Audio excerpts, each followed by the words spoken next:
Good morning, everyone. This is David with Bolivar Live. Well, we had a little internet trouble. We got it fixed.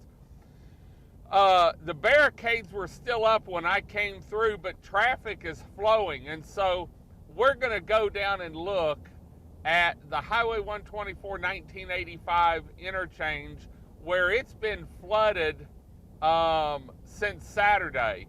Now, yesterday, traffic started going through it, and I know more went through it overnight.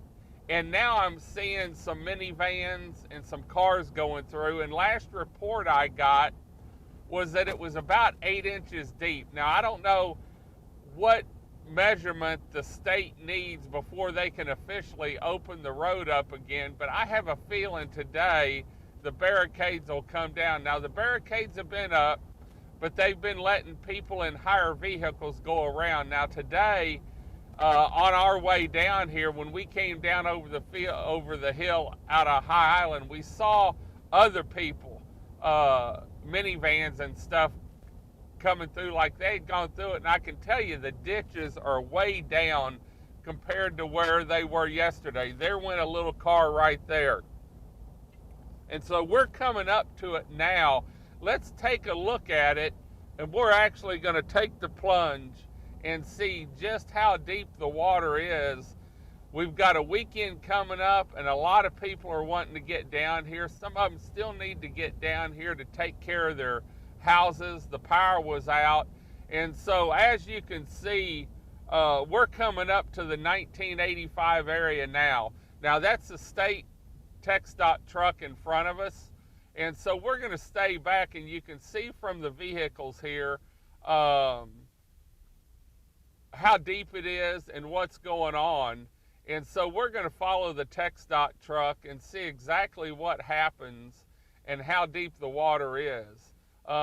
We saw some minivans come through it earlier, and I can see the center line easy. In fact, I can see he's getting the tape measure out and measuring right now. At one time, I had heard that it needed to be 6 inches deep before they could open it. And so you can see the center line, and you can see the water's probably about maybe 6 inches deep here, if that. It really doesn't look like it's that deep. And I'm going to let the truck get in front of me a little bit so you can see his tires. But I'm looking down at the center line, and we may have 4 to 6 inches of water. Now, over here on the right, you can see right there, there's the top of a Jeep that Saturday when we were down here, and the state stopping measuring the water along the way, you can see vehicles are coming through. I saw some. This is probably the deepest part right here, and I'm on the low side of the road. And so looking at that half-ton truck that just passed me, the water's probably about 6 inches, 4 to 6 inches deep from what I'm seeing. The biggest part is just take your time when you go through it. And if you don't feel safe, turn around, don't drown.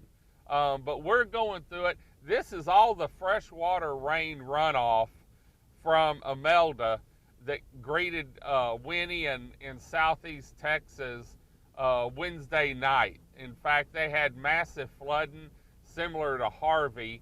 And so Winnie's just now getting dried out to where a lot of people can do some work on their homes. And you can see the ditches here in the fields are still flooded here. But on the way down here, it was looking a lot less. The ditches between High Island and the closed area was looking a lot less. Now we're going to turn around because we actually need to go back to Crystal Beach and Bolivar Peninsula. And traffic's clear. But you can see the fields here are still flooded. We've got a lot of water coming down from the I-10 area. We did get reports now that I-10 is open in both directions over the San Jacinto Bridge. I know the state worked on that. But first, This Bolivar Live is brought to you by the Big Store. When you're on Bolivar and you need anything, stop by the Big Store and you'll be greeted by a staff of smiling faces and a staff that's eager to help you find what you're looking for. And so we're going to go through this back the other direction again and let you see exactly what it's like. Now, as of when we came down, the road was officially closed. Barricades were up, and they were letting people through in both directions from what I saw. And we're going to set back a little bit and watch so that you can see. In fact, actually, over here on the right, that's actually the roof of a Jeep that flooded out Saturday when they were getting ready to close the road, and then floated off the road into the ditch. And I'm going to zoom out a little bit so that you can see exactly what it looks like here. I can see the yellow line fine.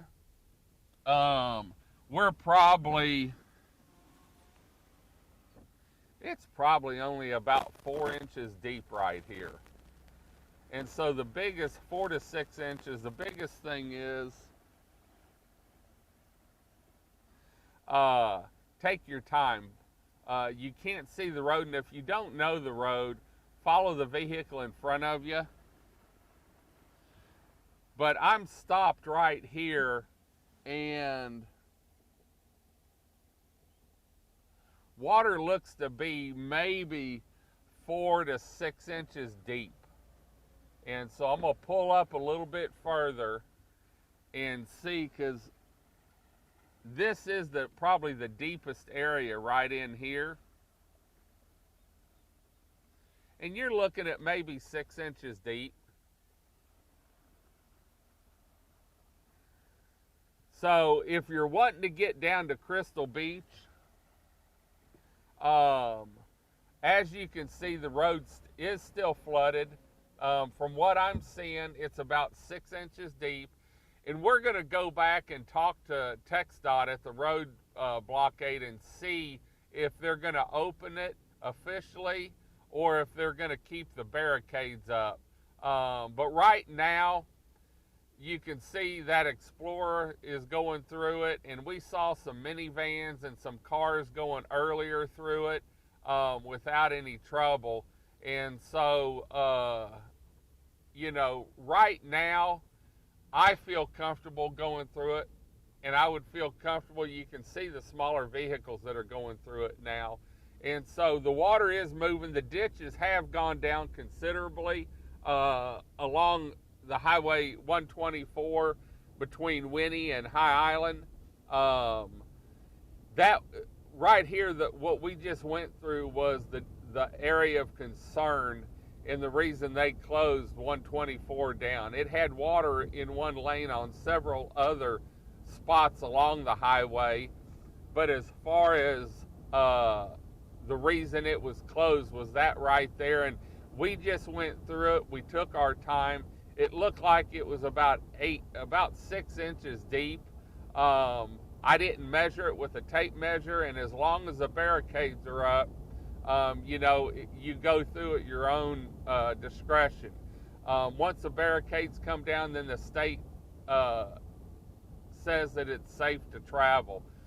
We're going to head on out. Hope y'all have a great day, great week. We'll be back later on this morning from somewhere live on Bolivar Peninsula. Until next time, this is David with Bolivar Live. Y'all have a great day, great week. Come see us. God bless, and bye-bye.